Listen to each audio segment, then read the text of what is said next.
Saudara dan saudari yang saya kasihi, kita lanjutkan pembelajaran kita. Biarlah semuanya terus ada di dalam tuntunan sang diri sejati. Semakin tumbuh kesadaran yang murni, semakin tercapai apa yang menjadi visi bagi setiap jiwa. Bahwa setiap jiwa menjadi jiwa ilahi, menjadi jiwa yang sempurna sesuai dengan rancangan agung. Saudara dan saudari yang saya kasihi, kita lanjutkan pembahasan kita tentang bumi surgawi dan kesatria cahaya.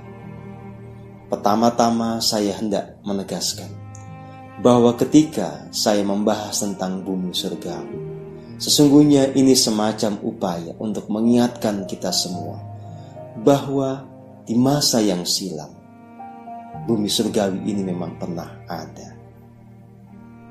Planet bumi ini betul-betul pernah menjadi surga yang nyata, menjadi planet yang hijau dan permai, penuh kedamaian. Mayoritas yang menghuni bumi ini adalah mereka yang berkesadaran luhur, yang hidup dalam tuntunan diri sejati, yang menemukan kebahagiaan dan kedamaian karena hidup dalam kasih yang paling murni. Mereka menjalankan pola kehidupan yang serba selaras dengan tanah yang dipijak, dengan udara yang melingkupi, dengan hutan-hutan, dengan sungai, dengan gunung, dengan lautan, dengan semuanya. Surga yang nyata itu pernah terjadi pada masa-masa awal keberadaan manusia di bumi maupun lama setelahnya.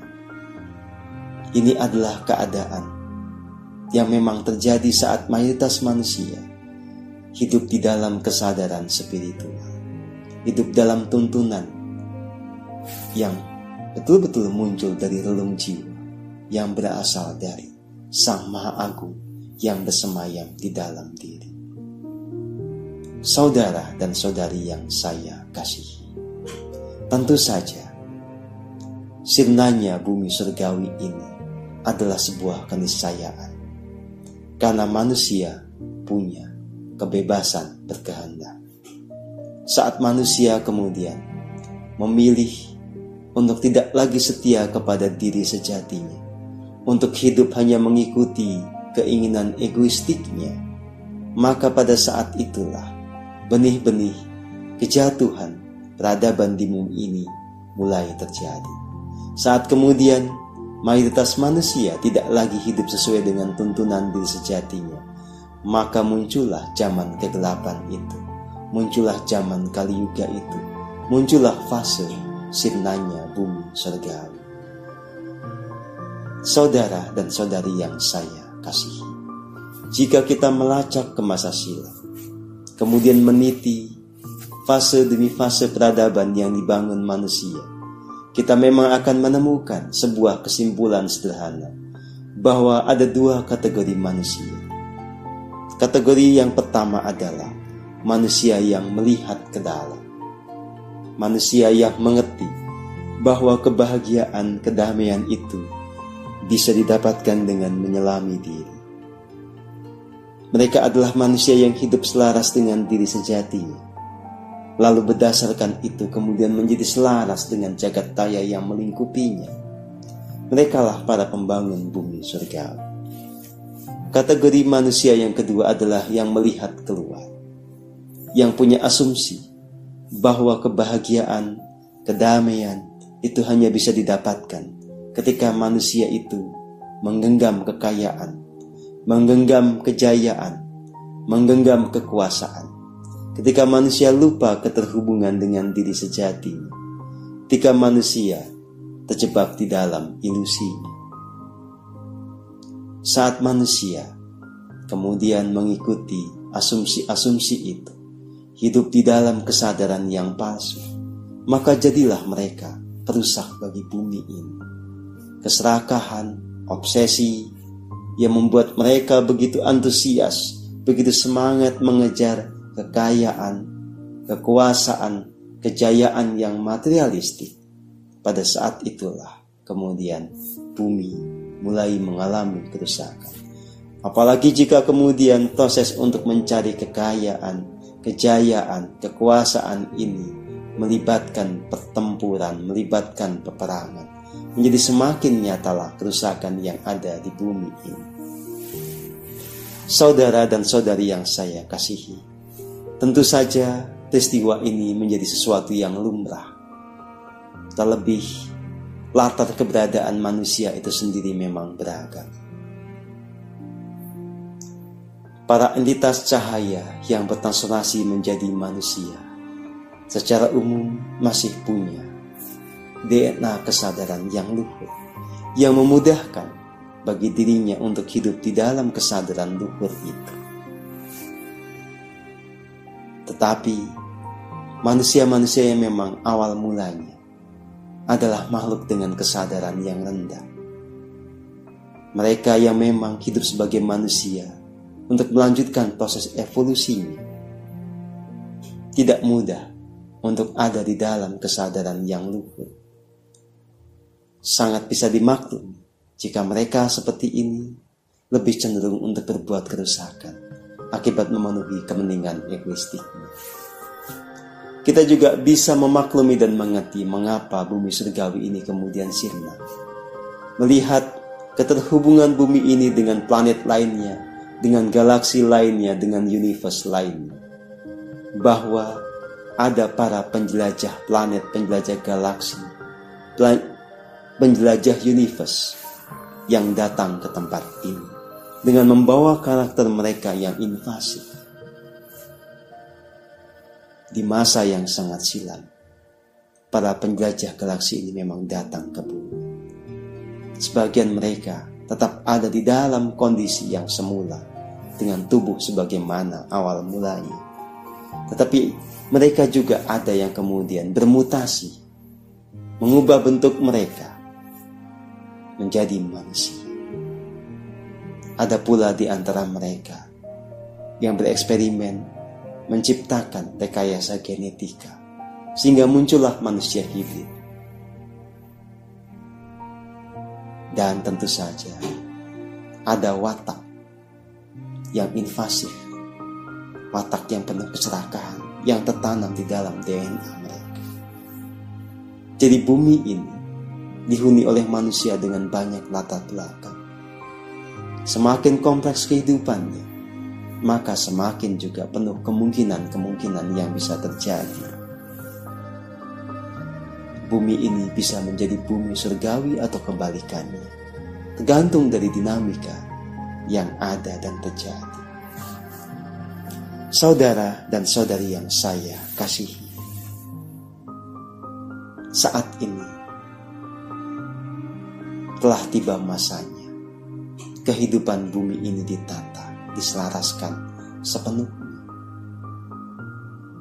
Telah tiba masanya kita merealisasikan sebuah ketetapan, sebuah rancangan agung.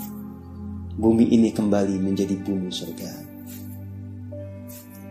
Penanda dari itu semua adalah semakin banyaknya jiwa agung yang terlahir ke bumi ini menjadi manusia.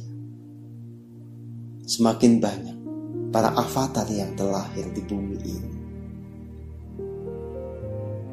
Dan di masa depan, orang-orang dengan karakter seperti ini semakin banyak dilahirkan. Saudara dan saudari yang saya kasihi, tentu saja banyak tantangan bagi kita untuk mewujudkan visi bumi surga. Kuasa kegelapan yang kita sebut juga sebagai darkness, para penjelajah galaksi yang penuh keserakahan dan invasi, para demon, para iblis, para siluman, dan segenap manusia yang menjadi pengejauhan tahannya tidak akan diam begitu saja.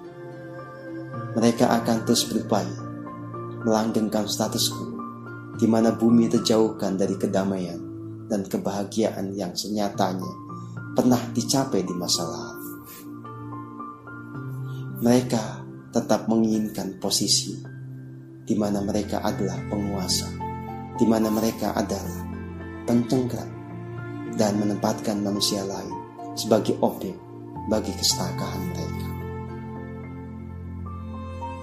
Maka proses mewujudkan bumi surgawi ini menjadi sesuatu yang sangat mengasihkan, penuh dengan dinamika, dan bisa dibilang sangat menegangkan. Saudara dan saudari yang saya kasihi, itulah yang sebetulnya tengah terjadi pada saat-saat ini. Isu pandemi ini adalah bagian dari semua dinamika ini. Ini adalah manuver dari kuasa kegelapan yang memanfaatkan proses yang logis akibat ketidakselarasan di bumi ini. Saudara dan saudari yang saya kasihi, inilah yang menjadi tugas bersama kita. Maka teruslah menggembleng diri, teruslah meniti jalan keheningan. Biarlah bangkit keilahian di dalam diri Anda. Tidak peduli masa lalu Anda bagaimana perjalanan jiwa Anda di masa lalu, dari mana latar belakang Anda. Yang pasti adalah semuanya itu sedang berevolusi. Semuanya itu dalam proses menuju jiwa ilahi, jiwa yang agung. Semuanya itu berproses untuk menumbuhkan kualitas keilahian di dalam dirinya. Maka sadarilah itu. Jangan terjebak kepada asumsi yang membuat Anda tidak berani melangkah mencapai satu visi yang agung. Siapapun Anda, bagaimanapun perjalanan jiwa Anda, inilah momen untuk membangkitkan kesadaran yang luhur, untuk menjadi diri Anda yang sesungguhnya, untuk kembali kepada keselarasan dengan esensi Anda. Saudara dan saudari yang saya kasihi, inilah saatnya semua bertumbuh menjadi kesatria cahaya. Saya mengajak Anda semua meniti jalan keheningan ini, agar jiwa Anda menjadi murni. Lalu Anda kemudian terpanggil tergerak untuk bersama-sama mewujudkan bumi surgawi, untuk mengembalikan keindahan dan keagungan yang dulu pernah ada di bumi ini. Saudara dan saudari yang saya kasihi, sekedar sebuah ilustrasi. Gurun-gurun pasir yang sekarang ada, dulunya tidak seperti itu.